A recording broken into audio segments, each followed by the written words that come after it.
Olá, pessoas! Voltei para falar sobre doação e transplante de medula óssea e hoje eu vou falar sobre o procedimento da doação. Meu gato veio deitar aqui do lado. Então, vamos lá. O primeiro vídeo sobre doação e transplante de medula óssea foi como você faz para se tornar um doador. Eu vou deixar, se você não viu ainda, eu vou deixar o link na descrição e nos cards. Olha que neném está me distraindo. Pelos.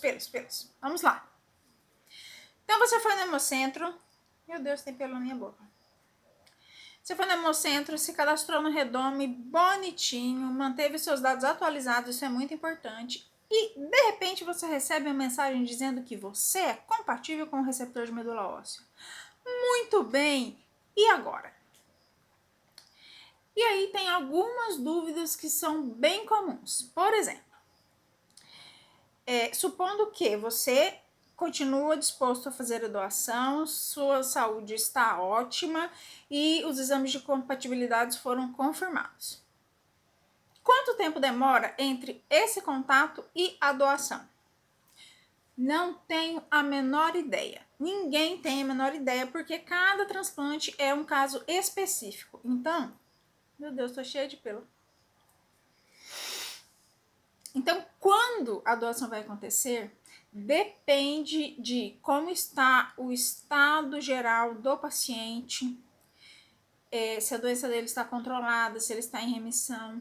Depende de leitos disponíveis, que não são muitos leitos, porque eles são muito específicos. Tem algumas coisas que precisa ter nos leitos para o transplante que não tem em todos os leitos. Então, tem vários fatores que vão influenciar nesse tempo entre a doação e o transplante. Inclusive a fila de exames, por exemplo.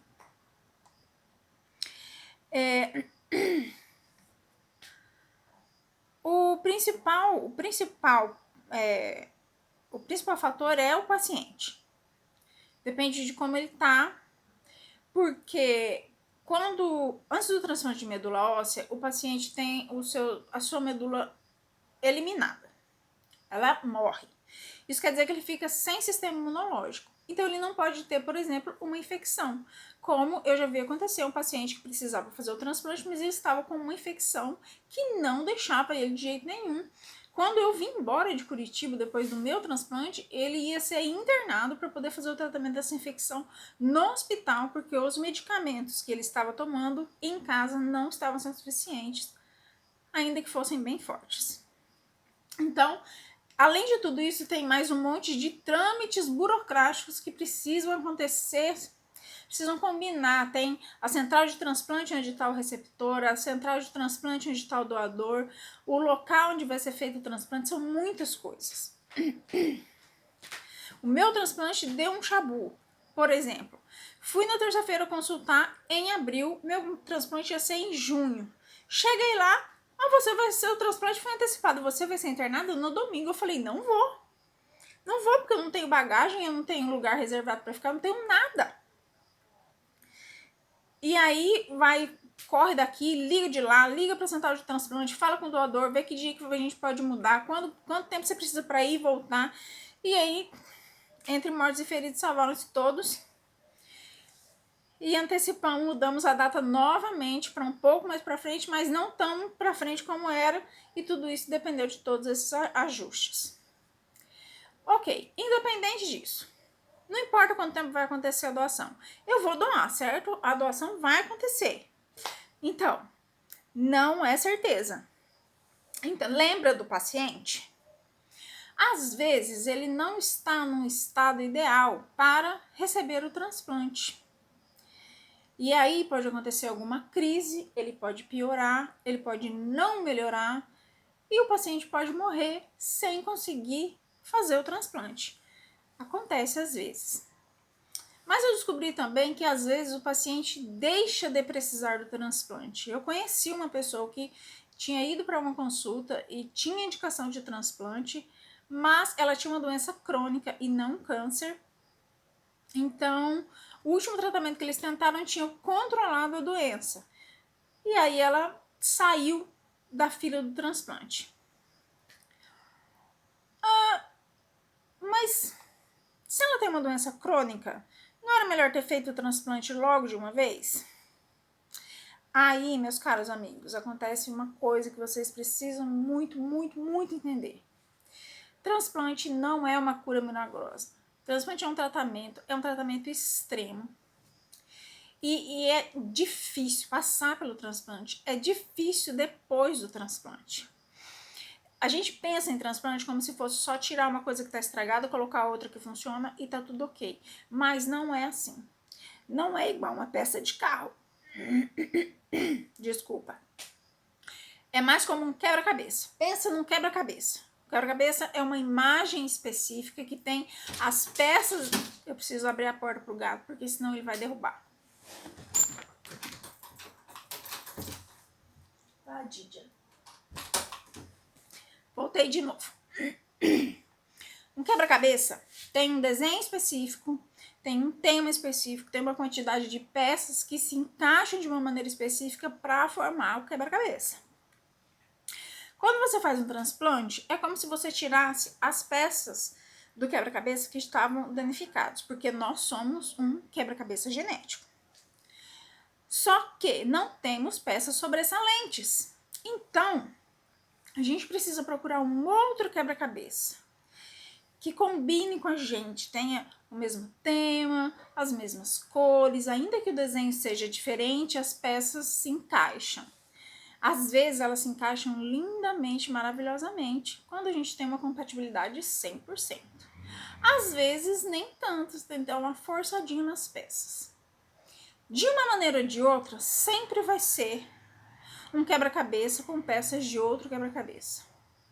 Uma pessoa transplantada, eu, como pessoa transplantada, tenho um pedaço de mim que não sou eu, que não é meu. Ele está aqui, mas ele não é meu. E isso sempre vai ter consequências. Às vezes, elas são leves e contornáveis, e aí a gente tem algumas coisas que são controladas com medicação. Às vezes acontece a rejeição, mas sempre tem um rastro. Por isso que o transplante só é feito em último caso. Mas se eu não precisar doar, eu vou saber por quê? Não vai. Você não vai saber por quê.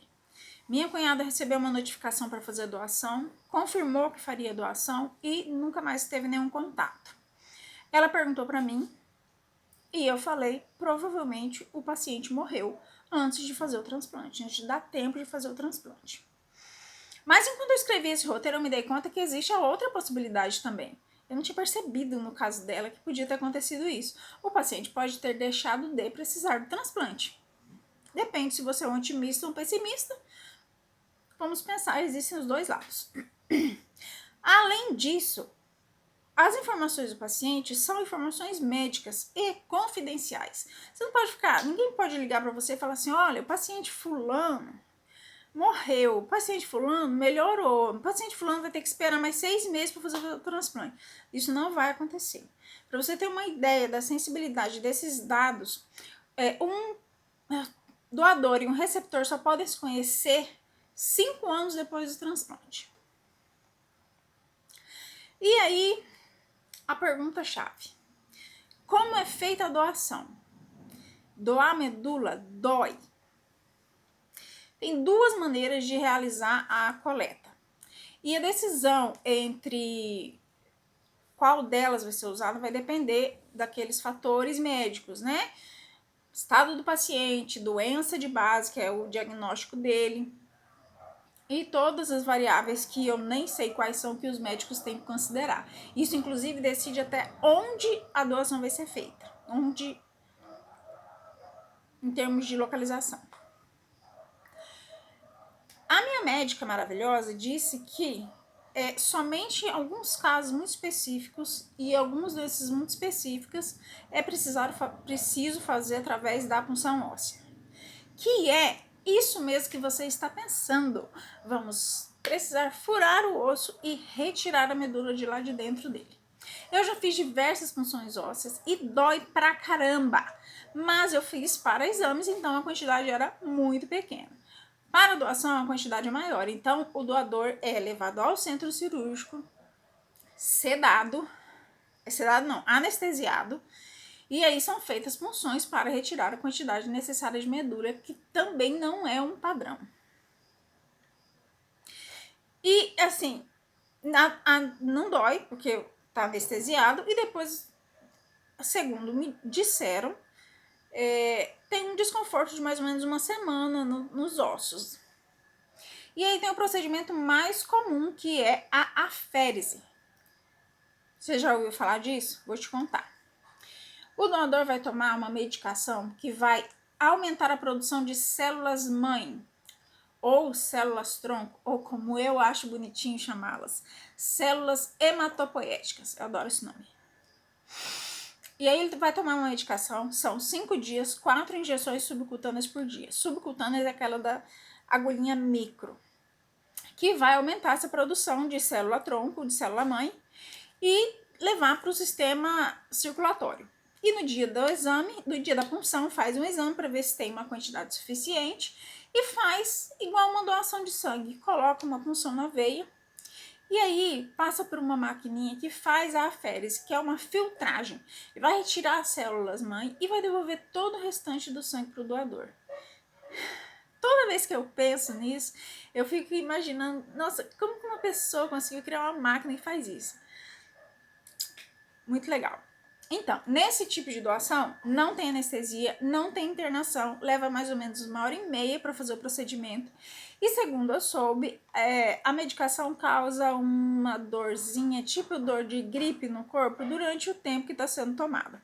Mas são dores que são controláveis com analgésicos comuns.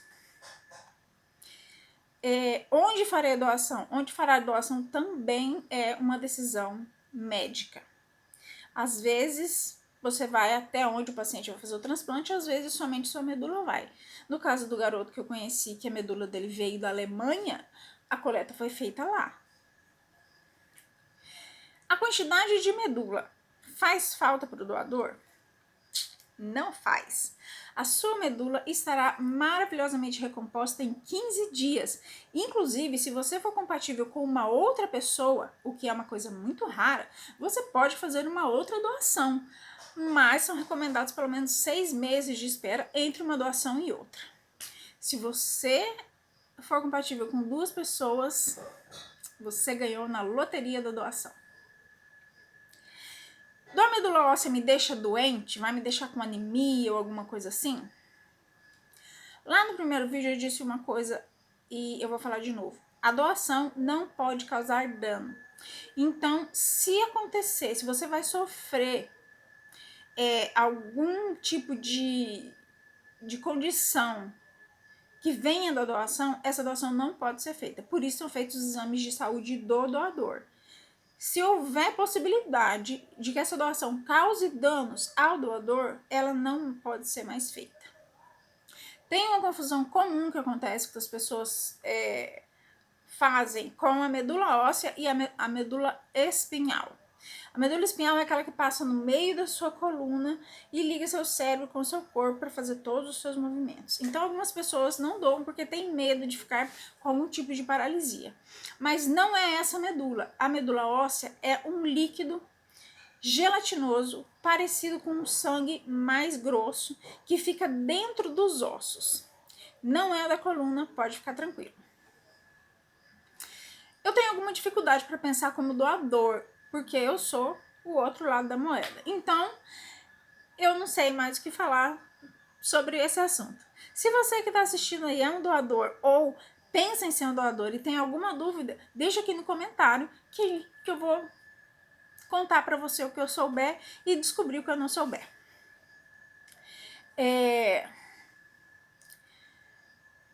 Se você ainda não sabe como se tornar um doador, vai lá no outro vídeo que tá aqui na descrição, tá? E aí você curte, compartilha esse vídeo, se inscreve no canal, ativa a notificação, faz essas coisas tudo aí que tem que fazer no YouTube, tá? E aí até a próxima. Tchau!